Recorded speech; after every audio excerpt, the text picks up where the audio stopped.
म चाहिँ एउटा दिदीले कतारबाट अर्डर गर्नुभएको सामान कोरियर गर्न आएको छु। सब ठिक छ, यो सामान हालिदिनु ल आज। व्यापार व्यवसाय ठिकै छ।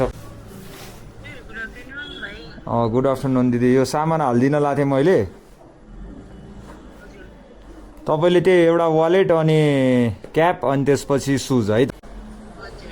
हस् हस् हस्। कहाँबाट अर्डर गर्नुभएको रहेछ भने? कतारबाट। कतार त नपठाउने, नेपालमै पठाउने हो। पर्दैन।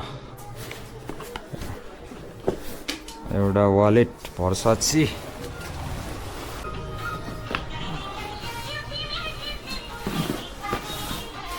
अनि एउटा क्याप अर्डर गर्नुभएको थियो एनवाईको। हाम्रो चाहिँ प्याकेजिङ यस्तो आउँछ नकुचियोस् भनेर है, हेर्न सक्नुहुन्छ। यहाँ हालेपछि चाहिँ अब कुचिएन नि त, उदयपुर पठाउँदासम्म पनि कुचिएन सामान, त्यही भएर हो।